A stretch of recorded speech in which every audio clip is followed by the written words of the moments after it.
بسم اللہ الرحمن الرحیم۔ السلام علیکم ورحمۃ اللہ وبرکاتہ۔ صوت العلماء یوٹیوب چینل پہ آپ کو خوش آمدید کہتے ہیں۔ آج کا ہمارا سبق ہے تختی نمبر 10، جزم یعنی سکون۔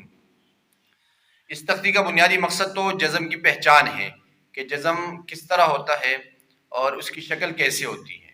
تو بچے کو جزم کی شکل یاد کروائی جائے کہ یہ جو فلاں شکل ہے یہ جزم کی ہے، اور یہ یاد کرواتے وقت اگر آپ ایک دن اس کے اوپر لگاتے ہیں، بچہ کمزور ہے تو آپ بے شک ایک دن اس کے اوپر لگا لیں، لیکن اگر بچہ سمجھدار ہے اور ذہین ہے تو آپ اس کو ایک ہی دفعہ سمجھائیں اور آگے اس کو سبق دیں۔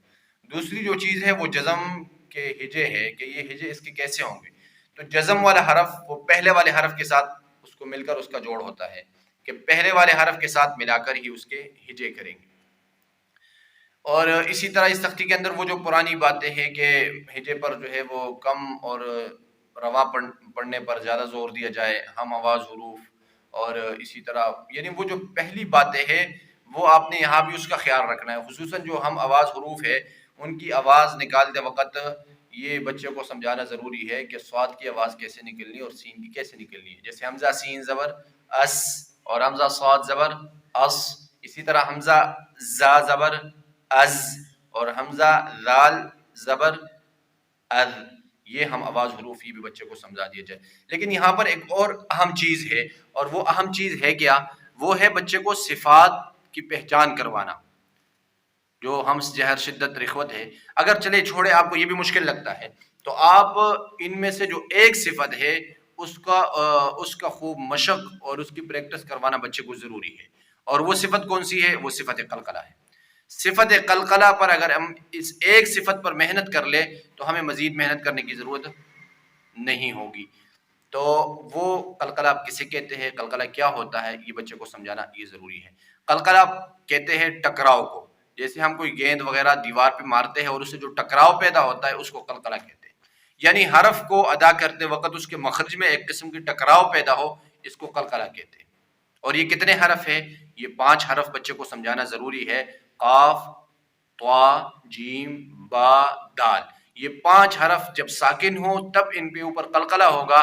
اس کے علاوہ کوئی چھٹا حرف نہیں ہے جس کے اوپر قلقلہ ہو سکے، کیونکہ بعض لوگ کاف کے اوپر بھی قلقلہ کر لیتے، اکھ، تا کے اوپر بھی بعض لوگ قلقلہ کرتے، ات۔ تو بچے کو سمجھانا کہ ان حرفوں کے اوپر قلقلہ نہیں، قلقلہ صرف 5 حرفوں پہ ہے۔ اب قلقلے کا ایک ہے صحیح طریقہ اور ایک ہے غلط طریقہ۔ صحیح طریقہ تو یہ ہے کہ صفت ان قلقلے والے حروف میں ایک تو قلقلہ صفت ہے اور ایک شدت ہے، ان 2 صفات کی رعایت رکھتے ہوئے ہم بچے کو پڑھائے۔ حمزہ با زبر اب، حمزہ با زیر اب، حمزہ با پیش اب، اب اب اب، یہ قلقلہ ہے۔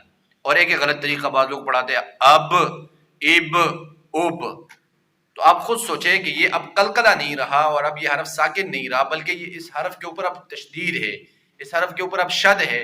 شد کی وجہ سے اتنی آواز نکلتی ہے، قلقلے کی وجہ سے اتنی آواز نہیں نکلتی۔ تبت یدا ابی لہب وتب، وتب، یہاں پر قلقلہ ہے، قلقلہ بھی ہے اور شد بھی ہے، تھوڑی سی سختی، لیکن آگے جو ہے کسب، اس کے اوپر اتنی سختی وہ نہیں ہے۔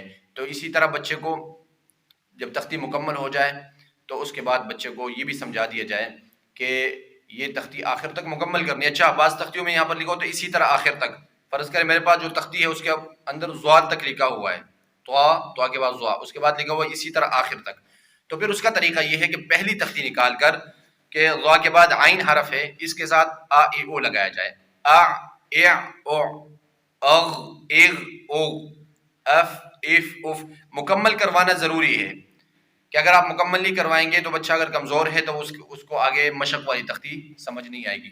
اسی طرح اس تختی کو پڑھاتے وقت آگے مشق سے پڑھانا بھی ضروری ہے، یہ بات بار بار میں کہہ چکا ہوں آپ سے۔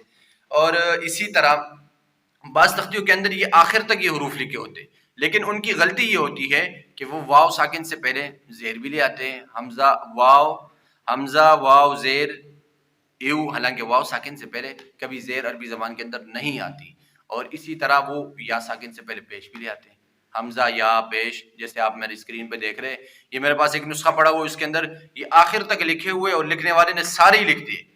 تو اس لیے اگر اس قسم کا قاعدہ آپ کے پاس ہو، اس قسم کا نسخہ ہو، تو بچے کو یہ سمجھانا ضروری ہے کہ یہ بیٹا یہ نہیں پڑھنا، یہ ہے غلط۔ اور ہاں یہ بات یاد رکھے کہ ہر لکھی ہوئی بات ٹھیک نہیں ہوتی، کہ آپ یہ سمجھے کہ لکھی ہوئی چیز ہے تو یہ غلط نہیں ہو سکتی، لکھی ہوئی بات بھی غلط ہو سکتی ہے۔ جیسے آپ یہ دیکھ رہے اس تختی کے اندر، اس قاعدے کے اندر، یہ لکھی ہوئی بات ہے لیکن غلط لکھی ہوئی ہے، تو یہ بھی بچے کو سمجھا دیا جائے۔ اور اسی طرح اچھا بعض تختیوں کے اندر، بعض نسخوں کے اندر، جیسے یہاں پر ہر حرف کے شروع میں حمزہ ہے، وہ با کو بھی لے آتے ہیں، تا کو بھی لے آتے ہیں، تاکہ وہ کہتے ہیں بچے اچھی طریقے سے سمجھ جائے، لیکن یہ ویسے فضول میں ٹائم ضائع کرنے والی بات ہے۔ صرف یہ تختی پڑھانے کے بعد، یہ تختی پڑھانے کے بعد آپ اگر مزید پھر مشق کے آگے آپ کو خود بخود جو ہے وہ بات سمجھ میں آ جائے گی۔ جیسے بھی با عین زبر با، با عین زبر با، یہ ابھی تو آپ نے اس تختی میں نہیں پڑھا، لیکن انشاءاللہ امید ہے کہ اس تختی کے پڑھانے کے بعد با عین زبر با یا با تو زبر بط، یہ جو ہے بچہ خود بخود سمجھ جائے گا۔ تو یہ 2-3 چیزیں اس تختی کے اندر جس میں ہم نے محنت کرنی ہے، وہ شکل کی پہچان کروانی ہے، اور اسی طرح ہجے کا طریقہ بتانا ہے، قلقلے کا طریقہ بتانا ہے، قلقلے والے حروف بتانے ہیں۔ بس یہ کام اگر آپ نے کر دیا ہے، یوں سمجھ لے کہ آپ کی یہ تختی مکمل ہو گئی۔